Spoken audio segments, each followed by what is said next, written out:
Okay, so believe it or not, I just did an entire simulation with the 49ers picking at 3, which they still are, but I also had the Dolphins picking at 12. I wrapped that up. As soon as I was done, new Blockbuster trade. The Dolphins are back at 6, and the Eagles have now moved back to 12.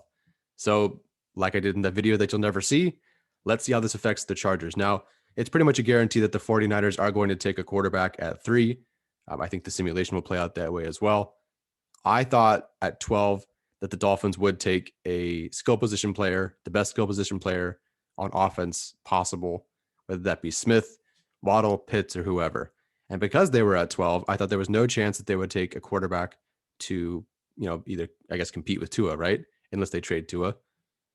At 6, I guess it's more likely that they would take a quarterback than they would at 12. But I still think they are going to build around Tua. So the Dolphins are likely taking a skill position player at 6 as they would at 12. I also know that they're not going to take an offensive lineman unless some trade or something crazy happens. They took Austin Jackson last year in the first round to be their left tackle. They took Robert Hunt to be their right tackle in the second round. And they also signed Eric Flowers. I do believe all three are on the team. And I do believe all three are expected to start at those positions. So with left tackle, left guard, and right tackle taken care of, I don't, unless they think Elijah Vera Tucker is going to play right guard or something, I really don't think that they're going to take a lineman there. So does that change anything for the Chargers right now? Not really. I think a quarterback goes at 3. That doesn't really affect the Chargers other than pushing some players back towards 13. And I don't think that the Dolphins are going to take an offensive lineman, which pushes offensive lineman again towards the Chargers at 13. That I guess does help Slater become available. I suppose if you want to look at it, Penei Sewell, I guess, is more likely to become available with the first 3 picks being a quarterback. Now, it really means that there's only 9 guys in front of the Chargers, right? Because just 3 quarterbacks and then some picks, which we'll figure out in April. Now, the only wild card are the Eagles. The Eagles, according to Ian Rappaport, were reportedly trying to get up to 3 to take Wilson, which is a surprise. I'm not sure what happened with Hurts there. It's not like a whole lot has changed, in management or the roster. Maybe they don't like Hurts. Maybe it's just a smokescreen by them. Who knows? Maybe they're just trying to, put out a feeler that, hey, we still want a quarterback when they really don't. Maybe someone wants to jump. I don't know, or trade up with the Eagles. I don't know. Who knows? It just seems like a smokescreen to me. So the Eagles are either going to be taking a wide receiver or some sort of offensive skill position player or a corner here, I think.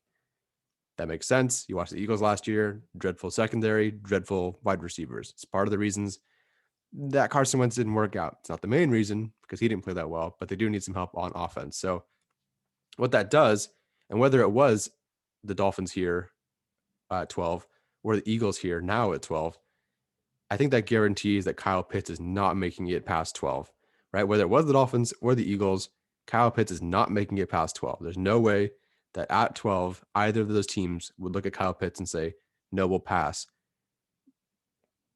I mean, there's nobody else there that they would take that you would rank above Pitts at that point, unless Smith falls and maybe.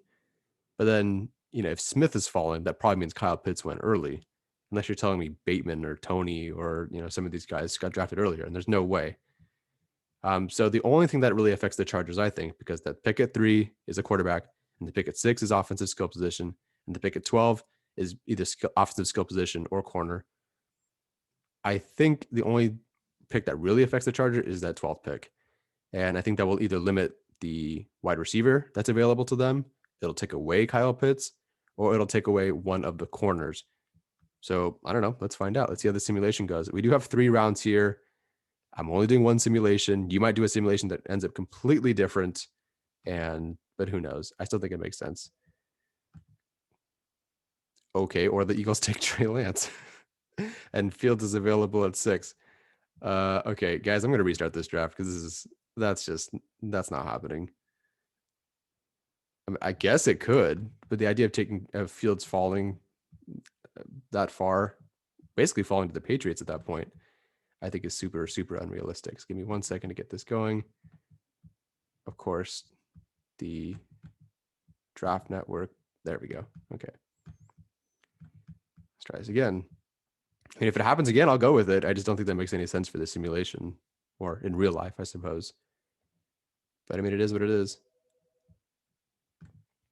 Okay, so the Eagles went J.C. Horn there. That makes sense considering Caleb Farley's injury and considering the Eagles' need at corner. I don't know how he fits their system because I have no idea what the Eagles run. But at this point, the Chargers are looking at their offense. Like, does this board look any different than it has before? Not really, other than Micah Parsons being there, but he's there occasionally. It's certainly alluring to take Micah Parsons, but I don't know if that's something that they would gamble on. So I really think everything kind of stays the same for them at 13, right? Except for JC Horn not being there. I think that's going to be a big one. I think Farley will now fall and Horn will go earlier. And some have him as the best corner in the draft. He had the best athletic performance, if you will, at his pro day of any corner, not named Byron Jones, in the history of them recording these athletic measurables. So, that and the tape, all the hype, and his draft stock is just rising. I think he's going to go early. So look, that doesn't change much for the Chargers. I do think they will take Darisaw here over Vera Tucker. Sorry to everyone who doesn't like Darisaw, but I still think that's the play. But it could be Vera Tucker as well.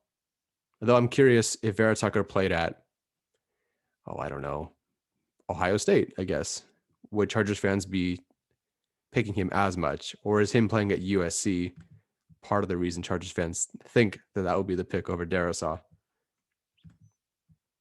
Okay, so at this point, the Chargers are looking at pretty much the same thing they usually do. Of course, if Christian Barmore is here, you're definitely taking him in the second round. But I think it's a little more likely they'll be looking at some of these interior guys, whether they be offensive line or defensive line. I do think they'll go best corner or edge available anyway. And, they have their left tackle. The offensive line is basically figured out outside of depth. So unless you want a Wyatt Davis to start for you at right guard, which I wouldn't do over Ibushi at this time, then you're probably going wide receiver maybe, or you're going defense. And I do think defense is the play here. Barmore is certainly the pick here if he's there. But just because he's there doesn't mean I think it's realistic. So I'm just not going to take him, not because I don't want him, but because I just don't think that's very realistic. So I honestly think at this point, I don't know why Asante Samuel Jr. is falling for the Draft Network, but he is. So as boring as it is, I have a first round grade on him, and people like him. Chargers fans definitely like him. So as boring as it is, I am going to take him here. The only other option I would consider is edge, which is possible, but it looks like they're just starting to round out their edge position with the signing of Fackrell. Of course, Nwosu's going to step up. You have Tillery, who's probably going to make that big jump. So the only other guy I would take here that's not Barmore is probably Joe Tryon here. I think that makes a ton of sense for the team. But I think corner is still the play here, especially because the Chargers really need it, right? So let's go with Asante Samuel Jr. here. Why not? And so if you haven't noticed already, it still hasn't really changed a lot for the Chargers, right? I'm not even thinking about preference. I am, but it's still kind of the same mix, right? You have a, tackle in the first, defensive guy in the second. It's not like someone jumped the Chargers and they're going to take Darisaw. Then no one's jumping the Chargers to take Slater. I doubt it. I guess it's possible, but I really doubt it at this point. So, third round, I think you're looking at best player available, whoever that is to you. I've not watched Javon Holland, but for the sake of just taking best player available, according to this board, I'm going to take Holland, and they do need a safety anyway. If that's obviously the wrong pick, then I apologize. I have not watched him, so I don't know. And with their last third round pick, at this point, I think they're taking interior offensive line or another edge guy or a backup tackle. They have a lot of holes to fill at this point. So they have not taken an edge player, right? Okay. I'm not a huge fan of taking Quincy Roche. Like, I'm not a fan of waiting for Quincy Roche, but if he's here, I totally get it. I totally get why you would take him here. Who else is available? Yeah, I think that makes sense. So let's take Quincy Roche here. Why not? I know I've done nothing but take the picks that everyone thinks that the Chargers are going to pick with every simulation you guys have ever done. But I didn't really want to take specific players. I just want to see how the board was affected. And I really don't think it is. At most it'll limit Horn being there, or it'll limit Pitts being there at 13. But otherwise, same drill, same plan. Darisaw, Samuel, right? Some sort of defensive player, defense, right? And that's the way the Chargers are setting themselves up. Outside of maybe taking a wide receiver 3, it really looks like they're going left tackle, and the rest of the draft is defense. because they have holes on defense right now. So that's really it. Do you guys think this has actually changed more than I'm letting on? Am I totally missing something? Are the Chargers just going to change strategy now because of these blockbuster trades? I don't think so. But if you think differently, let me know. But anyway, as always, please feel free to like, subscribe, and as always, bolt up.